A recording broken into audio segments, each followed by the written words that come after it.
Alright, hey guys, how's it going? So I normally do a bit of an update at the beginning of the session, but I wasn't feeling exactly kosher on this trip, so feeling a little bit better today, so I'm doing the one at the end. Same result, except I'm not so optimistic on this one because I know I've already blanked. Well, not yet. I'm going to go in about half an hour's time. I put the rods out for one last time just now. I've been casting them in all different places just around the lake. Just, you know, trying to get the opportunist capture, really. Just hope it lands in front of one, but haven't seen anything on this trip. Oh no, sorry, I did see a fish. I think I saw a fish. I saw something just in front of me yesterday. I was fishing 3 swims up, and then as I was walking around the lake, I saw a splash in front of me. Not too sure whether it was a fish or not, but I didn't see a duck come up, so it could have been a pike striking quite easily. It was in that sort of area where pike are, just at the bottom of a shelf. But who knows? But it was more than I'd seen already, so I decided to move. So I moved up this side of the lake. It was a little bit nicer with the weather anyway as well up here, so I wasn't complaining too much. My head is being all blown out. How's that? That's better. So yeah, so I decided to move. Done last night up here. I've had PJ bags out. I've had some bright hook baits out. I've tried a few different pieces, tried a few different things in a few different places, but nothing's worked. But I definitely get the feeling on this lake at the moment that things are starting to liven up a little bit. Things are starting to waken up. The lovely thing, or not so lovely for the coots, but lovely for us anglers, is the angler had a bit of the farmer had a bit of a field day the other day with the coots. I was about to say keet as a plural of coots just then. I'm tired. So he got his old gun out and went round with his gun on a boat, taking out coots right, left and centre because he wanted to thin them out for some reason. He wasn't doing it for us anglers, he just wanted to thin them out. I don't know. He has a lot of partridges and pheasants and stuff, so maybe they were interfering with his fowl, I don't know.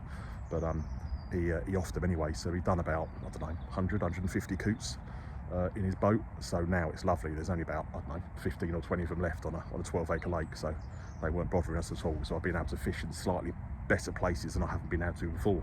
10-foot water, like 10, 7, 8-foot water, that sort of areas has been pretty unattainable for the last couple of weeks with the amount of coots that are diving on you. But I've managed to fish in some depth that managed to fish in areas that are that depth this trip, which has been nice, because I think when the weather's improving, they're going to come out of that deep water and maybe move into the slightly shallower areas, you know, shallow for this lake, the 7, 8, 9s, you know, that sort of depth. Whereas the other places, the deep places on this lake, or the places that we've been fishing, is kind of between 15 and 20 foot. That's what I've been fishing in mostly up until this trip. So yeah, it's all this is what I'm looking at. It's all very nice and still today. It's quite still. It's been torrential rain for the last about 13, 14 hours, and then it's just calmed down in the last hour. The wind's been horrendous for the last couple of days, and then today it's all nice and still. So it's nice to get the bivvy packed down and just sit on the old boats back there and be in the open air for a change, rather than being cooped up in the bivvy, which I have been for the last couple of days. It's been pretty miserable. That's one of the reasons I didn't get the camera out as well. It's not as if I could get the camera out with all the wind noise and everything. I've been sitting in the Tempest because I didn't fancy putting my blockhouse up in the wind again. So I've been in the Tempest for the last couple of days. And it was kind of nice setting it up because it's nice and easy. But then once I'm in it, I'm like, oh God, I miss my other bivvy. My back's gone. And it leaks as well. After 13 years, it's got a few holes in it. And stupidly, I didn't put the winter skin up. I've got a winter skin for it, but I thought I won't put the winter skin up. It'll be all right for one night. I wish I did now. But anyway, I got all the stuff dried off in the end. Gave me a chance to clean up the kit anyway. So yeah, let's go and sit on the old boat, shall we? I'll tell you about how I fished this session. Oh. So, I'm going to be blown out, that's the question. Which side am I not going to be blown out at? If I meter for my, no, that's not right. If I meter for the sky, how would that work? Sorry guys, technical issues, won't be a second. If I meter for the sky, no, that's not working. This is my weak arm, unfortunately. If I meter for the sky, yeah, that's not too bad, there you go. So, oh, God, that's my bad arm. Hang on. I'm sorry, it's going to be a little bit blown out. I can't do it that long.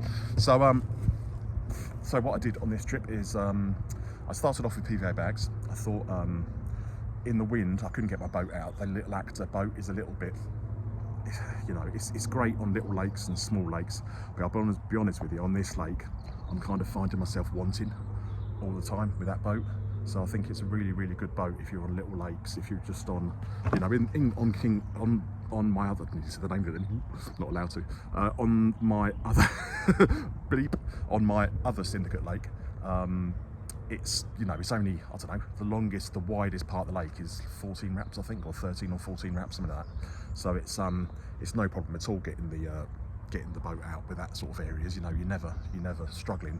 With this, for instance, there's a spot in front of me here with the island, and I'm struggling a little bit at that distance with the boat. I don't understand why, because I've done tests with the boat for hundreds and hundreds of yards, and it works fine with regards to like dropping hoppers and stuff like that. But when it actually comes to turning and directing it in the water, when it's like 110, 120 yards away from you, it's a little bit, it's like there's a delay on it and stuff. I'm not too sure what's wrong with it, but it's not ideal for big waters. I certainly couldn't put it out in the weather that we've had for the last couple of days. I was afraid it was going to sink. It was I just tried it in the margins next to me, and it wasn't looking good. So it's a small water, nice weather boat. You know, it's not one for big-ish. This isn't a big pit. I wouldn't call this a big lake by any sense, but it's bigger in comparison to some other place. But it's you know, it's a 12-acre lake, very open, not a lot of trees around it, so it does, you know, when a wind gets up, it really does churn the water. So it's not really suitable for a lake like that. Every boat's got its weakness. This one, its weakness is just bad weather and long distance. So I'm going to upgrade the old boat anyway. I'm looking forward to getting a new boat.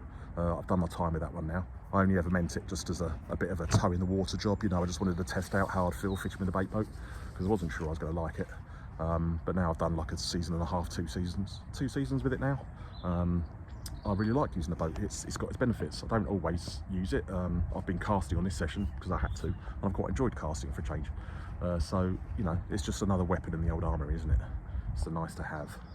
And there are definite points on this trip where I'd wished I'd had it, or a boat that was capable of going out in the bad weather. So, yeah, it's one of those things. But yeah, I'm going to get a new boat. I'm on the lookout now. I approached a couple of companies and asked them if they wanted to get involved with me and do like a review or something. You know, give me a boat for a couple of months and I'll review it and then give it back to them. And that, I approached a couple of companies. No one got back to me, so I presume I'm not big enough yet for them sort of things yet. So yeah, they didn't even respond to me. They just ghosted me, as it were. So yeah, so I'm just going to go out and buy one. So it's not a problem. I would do that anyway, but it would have been nice if a couple of companies got involved. Then I could get a little bit more of information about the boat, you know, and get behind the scenes stuff to add to the review. But it's no problem. Been looking at a couple of boats. Been looking at is it NGT?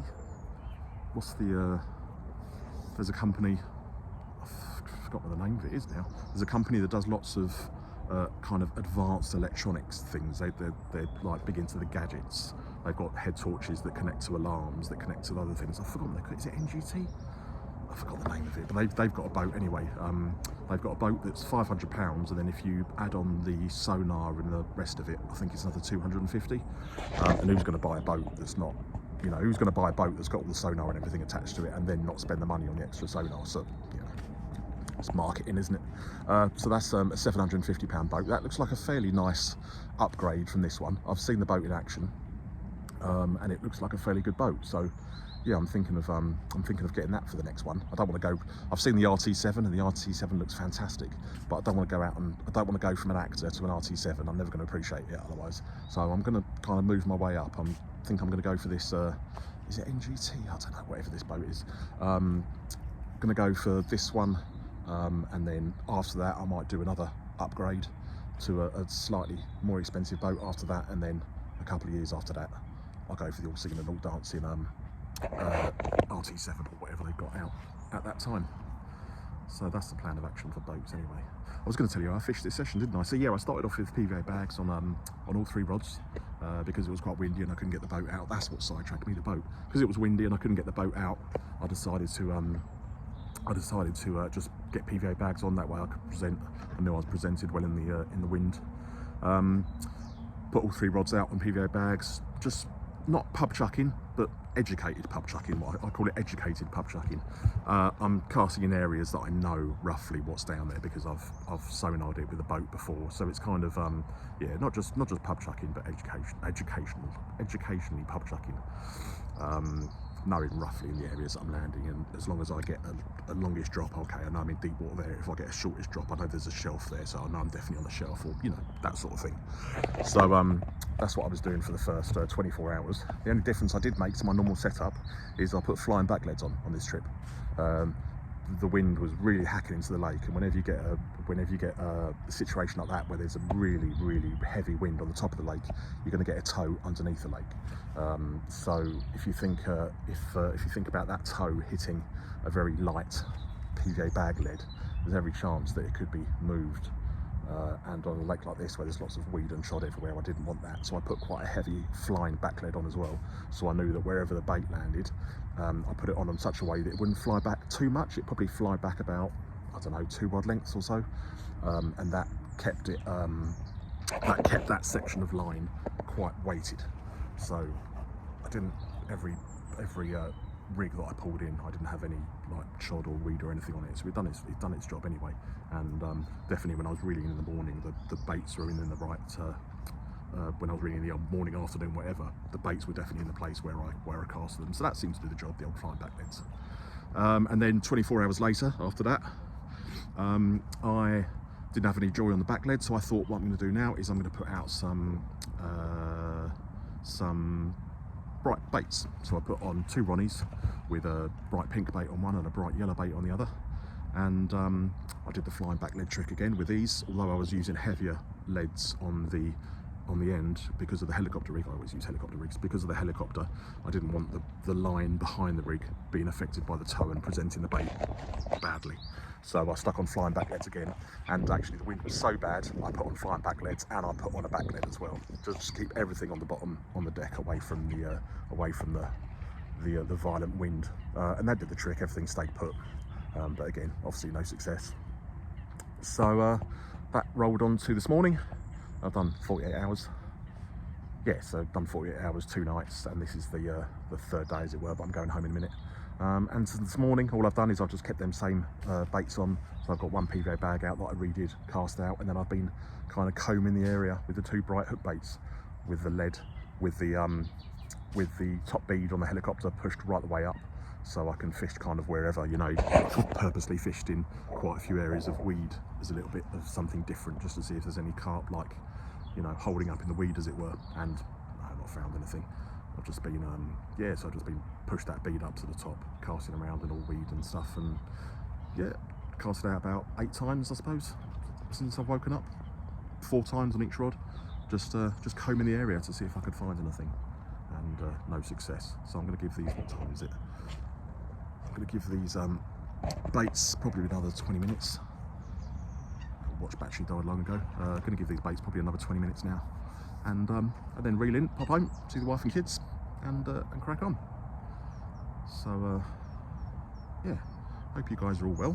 Hope you're all okay. I'm sure a few of you now are starting to hit the bank, and those that took the winter off. The weather's so mild. It's amazing. This is the best winter weather you could ever hope for fishing. It's so mild. If you've got lakes around you that are quite shallow, and by shallow I'm thinking anything 9, 9 foot and below. If you've got any lakes around you that are like that, them lakes will be waking up, or if they're not waking up, they've already woken up, because this is really mild weather. If you've got lakes around you that are like 6 foot, they'll be fishing their heads off, I would have thought by now. So yeah, if you are staying at home because you think lakes haven't woken up, it might be worth starting to do a few scouting trips. Don't even have to bring your kit out, just go and do a little scouting trip and go and have a look and see whether you can see stuff. This lake I saw a sighting last week. I spoke to a guy yesterday who saw one yesterday. So this lake is just slowly starting to wake itself up. As long as we don't get another big frost, as long as we don't get a massive cold spell again, then I think everything should start continually just starting to liven up over the next few weeks. And I wouldn't be surprised if this place started to fish in the next week or two. I hope it's me or the other guy that's been fishing it. There's been 2 of us that have been fishing it all winter. There was a few people that stayed on it a bit longer than I thought they would.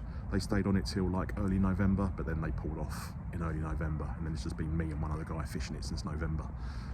So it'd be nice if one of us gets the first fish because we put the effort in, but that's not how things go, is it? That's not how things go. I'm sure one of these guys will just come on here for the first trip and then catch straight away, you know, while we've been slogging our guts off through the winter. But that's just that's the way things go. I've been enjoying it. I've loved it down here. I've really enjoyed it on here. Hoping the governor invites me back next winter because I'd love to have another go. Still got a little bit of time left. I've still got, I think, 4 weeks before my winter ticket runs out. So I've still got a few weeks to catch a fish. So yeah, I'd like to just get one under my belt. I started this whole campaign knowing that it was a one bite winter. If that, you know, if I got one bite, I would be very happy. I think if the opportunity arises and I do get one bite like in the next week or two, I think there's opportunities to have a few fish out. And I will speak to the missus and say, as soon as it livens up, do you mind if I just hammer it a little bit down here just to get the most out of my ticket before it runs out? Because if I can catch a fish in the next week or two, I think there's probably the opportunity to catch quite a few on the trot. Because you know, that's, you know, when you get that first bite in spring, that often leads to can often lead to quite a few fish after that. Once you get the knowledge of what's going on. So yeah, we'll see. Right, I'm going to say goodbye. It was a 15-minute video. I'm going to upload this to Facebook and YouTube. If you're watching on YouTube, hi, how are you doing? This is my second channel, and on here, this channel, all I'm doing is just uploading what you've seen, but I'm uploading just raw, me nattering by the bank, and just having a little chat about fishing. But I'll be just uploading all these little raw videos to YouTube as well, just in case you want to watch on there. If you want to see my more edited content, my reviews and my other instructional videos and stuff like that, you can go to my full channel, The Angler, and The Angler on everything. So The Angler on Instagram, The Angler on Facebook, The Angler on YouTube. Except Angler is just spelled A-N-G-L-R, not A-N-G-L-E-R, A-N-G-L-R. So yeah, be nice to see you on one of those channels. All right, guys. So I'll speak to you soon. Hope you're well. Take care, and I'll speak to you next week, or if not sooner. Take care. Bye.